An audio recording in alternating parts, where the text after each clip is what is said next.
Chaque jour, il y a des gens mais personne ne les regarde. Regardez ce que l'artiste a fait. Il a pris des sandales, il les a représentées avec les ordures, avec tout cela. Il a ajouté des couleurs, la peinture. Mais regardez, tout le monde venait pour admirer cela. Et pourtant, dans la réalité, on ne l'admire pas. C'est pourquoi quand tu dis où existe réellement le beau, où est-ce qu'on peut retrouver le beau, c'est dans ce que l'artiste a créé. C'est dans ce que l'artiste a inventé. Donc, il ne faut pas reproduire le naturel, mais il faut rendre le naturel beau ou bel. Voilà. Deuxièmement, en partant de ce que Kant a dit, Hegel, le philosophe allemand, il va dire quoi? Hegel va dire, entre la beauté naturelle et la beauté artistique, moi je préférerais la beauté artistique. Pour deux choses, pour deux raisons. Hegel dit, la beauté artistique est supérieure à la beauté naturelle parce que ça vient de l'esprit. Par son esprit, l'artiste a imaginé pour inventer. Deuxièmement, c'est parce que la nature est incomplète. Si la nature était complète, l'art serait inutile. Mais malheureusement, la nature est incomplète, donc c'est à l'artiste de venir pour la compléter. Si on maintenant prend ces deux exemples-là, et par rapport aux critères qu'on a donnés, on voit donc les deux perspectives dans le problème de la création artistique. Ceux qui prônent que l'art doit être une imitation, et ceux qui prônent que l'art doit être une création. D'où maintenant l'idée du beau. Puisque l'artiste qui crée, sa seule finalité, c'est de faire surgir le beau, on se pose maintenant la question, qu'est-ce que le beau? L'amour a fait. Regardez le décor là. Le décor, est-ce qu'elle a fait tout? Regardez les téléphones là. Ah, le téléphone de madame. Hein? Ah, c'est la classe. Ah ouais. Rafetoul. Regardez les appareils. Les l'amour rafet. Hein? La question, c'est qu'est-ce que le beau? Qu'est-ce que le beau? C'est une question philosophique. C'est différent de qu'est-ce qui est. Voilà, ça vous rappelle un peu la question entre Socrate et Hippias. Qu'est-ce qui est beau? C'est différent de qu'est-ce que le beau. Qu'est-ce que le beau? Je vais le résumer en deux parties. La première partie, c'est que est-ce que le beau, ça dépend de l'œil de celui qui l'aperçoit, ou bien le beau, ça dépend de l'objet qui est devant nous. Si le beau dépend de l'objet de celui qui l'apprécie, dans ce cas, le beau est subjectif. Pourquoi ça sera subjectif? Parce que la beauté dépendra de nos sentiments, la beauté dépendra de notre culture, la beauté dépendra de notre affinité, la beauté dépendra de notre relation. Si tel est le cas, le jugement du beau est un jugement subjectif, c'est un jugement relatif. Et le jugement relatif ou le jugement subjectif, c'est ce qui varie d'un individu à un autre, c'est aussi ce qui varie d'une société à une autre. Mais Emmanuel Kant va dire que quand on se demande qu'est-ce que le beau, c'est ce qui plaît universellement sans concept. Ce qui plaît universellement sans concept, ça veut dire quoi? Cela veut dire que quand on est face à un objet beau, on ne peut dire que ceci, c'est beau. Si tout le monde dit c'est beau, cela veut dire que la beauté ne dépend pas de moi, mais la beauté dépend de l'objet. Et du coup, on aura un jugement universel. Et maintenant, la question qui découle, c'est quoi? C'est que peut-on interpréter la beauté d'une œuvre d'art? Est-ce qu'on peut interpréter la beauté d'une œuvre d'art? Deuxièmement, est-ce qu'on peut pousser quelqu'un à juger la beauté d'une œuvre d'art? En d'autres termes, est-ce qu'on peut forcer quelqu'un à voir la beauté de l'œuvre? Il y a un problème. Les visions, ça vient du latin ars, ou bien techne. Ars ou techne, qui signifie avoir le savoir-faire. M. Gay en parlait, et même M. Diop. C'est quoi le savoir-faire? C'est avoir une technique. c'est être habile, avoir l'habileté. Maintenant, si un tel homme a cette habileté, si un tel homme a ce savoir-faire, il peut produire ce qu'on appelle une œuvre d'art. Mais cette œuvre-là, on verra tout à l'heure que ça ne sera pas une œuvre artistique, mais ça sera ce qu'on appellera une œuvre mécanique. Une œuvre mécanique, dans mécanique, vous avez machine. L'homme qui a une technique dans sa production, et ce qu'on appelle aujourd'hui artiste, il y a une différence. Donc l'artiste, c'est qui? Et celui qui n'est pas artiste, c'est qui? Je commence par le non-artiste. Le non-artiste, c'est celui qui a la technique. C'est celui qui a le savoir-faire. Et celui-là, vous voyez que dans ses productions, il peut produire beaucoup de choses, beaucoup d'exemplaires, mais en produisant la même chose. Je donnerai l'exemple du forgeron. Quand vous lui demandez de me produire un fourneau, très rapidement, il peut faire 10 exemplaires. Vous demandez à un menuisier de me faire un lit, il peut vous faire 10 exemplaires. Vous demandez à un maçon de me faire un bâtiment, il peut faire le même bâtiment à N fois. Vous demandez à un tailleur de me faire un tissu, il peut faire le même habit à 10 exemplaires et plus. Ce qui fait que le fait de reproduire la même chose, c'est ça avoir l'habileté, c'est ça avoir la technique. Maintenant, l'artiste, quand le monde évolue jusqu'à la fin du XVIIe siècle, le début du XVIIIe siècle, le mot art va changer d'appellation avec l'allemand Baumgarten. C'est celui-là qui va dire que, attention, l'art ne doit pas uniquement se fonder sur l'habileté, sur la technique, mais l'art doit devenir une science. Mais une science de quoi? Une science de la sensibilité. C'est pourquoi la sensibilité maintenant va nous enseigner que devant une œuvre d'un artiste, il doit avoir de l'émotion. On doit sentir de l'émotion. Maintenant, l'artiste, pour attirer notre attention et de susciter un plaisir en nous, comment doit-il créer? Est-ce qu'il doit répéter la même chose? Ou bien la production doit lui venir ailleurs? C'est comme ça que Baumgarten et la suite des penseurs sur l'esthétique vont dire que l'art va maintenant se reposer sur l'inspiration. Donc l'artiste, c'est qui? Aujourd'hui, ce n'est plus celui qui a une technique ou un savoir-faire, mais c'est celui qui a une inspiration. L'inspiration maintenant est donnée par quoi? L'inspiration est donnée par ce que vous allez appeler le génie. Le génie aussi, c'est quoi? Le génie, il y a deux interprétations. D'aucuns disent que le génie, c'est un don, ça vient de Dieu, ça vient de la divinité, mais d'autres vont dire que le génie, ça vient de l'exercice.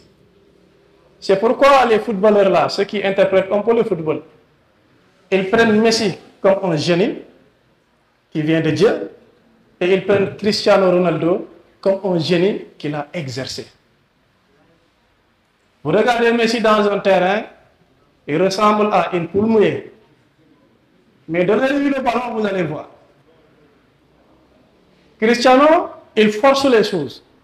Maintenant, si on vient dans le domaine de l'esthétique, les deux aussi, on va prendre Nietzsche. Nietzsche dit, le génie ne vient pas de Dieu, puisque Dieu n'existe pas. Et tout à l'heure, on vous a parlé que même c'est Nietzsche lui-même qui avait dit que Dieu est mort. Alors, si Dieu est mort, si Dieu n'existe pas, donc le génie ne peut pas venir de Dieu. Mais le génie, ça vient de l'homme lui-même. Et il ajoute, chacun de nous a un génie. C'est à lui de le réveiller. Si on ne le réveille pas, il va continuer à somnoler. Donc, Serge Alain, vous avez aussi le génie. Il faut le réveiller. Vous êtes intelligent. Vous avez les qualités et les capacités. Mais le malheur, c'est que certains refusent de réveiller leur génie. C'est pourquoi le deuxième point, pour montrer la différence entre l'artiste et celui qui n'est pas artiste, qu'on va nommer communément artisan. L'artisan, c'est celui qui a la technique, alors que l'artiste, c'est celui qui a une inspiration.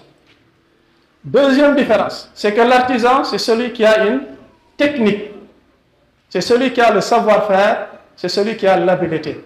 C'est celui aussi qui est capable de reproduire à beaucoup d'exemples l'œuvre qu'il va produire. Mais quand il s'agit de l'artiste, on dit que l'œuvre qu'il va produire est originale. Tout à l'heure, j'ai entendu M. Faye dire que j'avais écrit un bouquin, un texte, mais si on me demandait de le reproduire, je ne trouverai plus les mots. C'est pourquoi dans le domaine de l'esthétique, on dit que tant que tu as l'inspiration, tu peux tout faire. Mais dès que l'inspiration s'échappe, tu ne peux plus reproduire la même chose. Quand on est dans le domaine de l'art, l'œuvre est unique et originale, parce que ça vient d'une inspiration. Alors qu'au niveau de l'artisan, c'est une technique. Vous pouvez reproduire la même chose. C'est pourquoi Alain a écrit un texte en faisant la différence entre l'artiste et l'artisan. Il dit l'artisan, c'est qui? L'artisan, c'est celui qui a une idée dans la tête avant de produire l'œuvre. C'est l'idée qui guide la production. Mais quand il s'agit de l'artiste, il n'a pas l'idée claire de ce qu'il va produire. Mais l'idée lui viendra au fur et à mesure qu'il produit. C'est pourquoi à la fin de l'œuvre, Alain dit que l'artiste devient lui-même spectateur de ce qu'il vient de produire. Mais quand il s'agit de l'artisan, ce n'est plus une surprise pour lui. Il ne peut plus voir la beauté parce qu'il l'a fait pendant des années et des années. Ce qui fait que si on demande qui est artiste et qui n'est pas artiste, vous avez quelques critères pour faire la différence. Deuxièmement, on va parler un peu du problème de la création artistique. L'artiste a un problème dans sa créativité, ce qu'il doit produire face à la réalité. Est-ce que l'artiste qui est appelé à produire quelque chose où on verra le beau surgir, est-ce que l'artiste doit répéter? Est-ce que l'artiste doit copier? Est-ce que l'artiste doit imiter ce qu'il est face à lui pour refléter la beauté? Ou bien l'artiste doit dépasser ce qu'il voit? L'artiste doit aller au-delà des phénomènes. Il doit dépasser les réalités pour faire voir ce que le spectateur ne voit pas. C'est pourquoi je vais un peu pastiger Paul Klee, qui dit que l'artiste, quand il doit produire, il ne doit pas représenter ce qui est visible, mais il doit rendre visible. Il doit rendre visible, ça veut dire que l'artiste doit avoir une capacité, l'artiste doit avoir une qualité de faire surgir la beauté que les autres ne voient pas. Mais le problème de la créativité de l'artiste a subi un peu une histoire. L'histoire de l'art. Ce qui fait que la problématique de la création artistique va se scinder en deux parties, pour résumer. La première partie, c'est depuis l'Antiquité jusqu'au XVIIe siècle. L'œuvre la plus belle, c'était l'œuvre qui représentait le réel. Mais c'est quoi le réel? Le réel, c'est la réalité. C'est quoi la réalité? La réalité, c'est ce qui existe. Qu'est-ce qui existe? C'est ce que l'on peut apercevoir par nos organes de sens. Et maintenant, l'artiste qui peut faire surgir la beauté doit reproduire fidèlement. Si l'artiste reproduit fidèlement, c'est ça que M. Faye avait intitulé « Art comme imitation ». Qu'est-ce que l'art comme imitation? L'art comme imitation, je vais le résumer aussi en 3 points. Le premier point, c'est que l'artiste ne peut pas reproduire ce qui n'existe pas dans la nature. Pourquoi? Parce que dans l'Antiquité, jusqu'au XVIIe siècle, on considérait la nature comme le modèle par excellence de la beauté. Premier critère. Deuxième critère, c'est que les artistes de l'Antiquité considéraient la nature comme la source d'inspiration. Si vous vous rappelez un peu là, quand vous étiez au primaire, si on vous demande de représenter quelque chose, vous représentez une maison, vous représentez un arbre, d'autres représentent la plage, d'autres représentent un personnage, une maison, tout ce que vous voulez. Pourquoi? Parce qu'on pensait que la beauté existe dans ce que l'on voit. La source d'inspiration de l'artiste de l'Antiquité jusqu'au XVIIe siècle, c'était la nature. On s'inspirait de la nature pour pouvoir produire. Troisième critère, c'est qu'il y a ce qu'on appelle la conception religieuse. Dans la conception religieuse, on s'est dit quoi? On s'est dit qu'il existe un seul créateur. Et c'est Dieu. En dehors de Dieu, il n'y a aucunement quelqu'un qui peut créer quelque chose qui n'a jamais existé. Maintenant, on convoque quelques auteurs, comme Albert Dürer, comme Léonard de Vinci, qui dit que l'œuvre la plus belle est celle qui a plus de ressemblance à la nature. Dürer dit quoi? Plus ton œuvre est conforme à la nature, meilleure elle sera. Platon va prôner pour l'art comme imitation. Mais Platon, le problème de son imitation, c'est un peu complexe. Pourquoi? Parce que Platon dit l'artiste qui doit imiter, il ne doit pas imiter le sensible. Parce que dans le sensible, on ne peut pas y voir la beauté parce que tout change. Dans le domaine 1, M. Gay en a parlé. Méfiez-vous du monde sensible parce que c'est le monde des apparences. Et l'exemple que je donne d'habitude, c'est quoi? C'est que vous voyez une femme extrêmement belle. Extrêmement belle. Mais d'abord, ignane.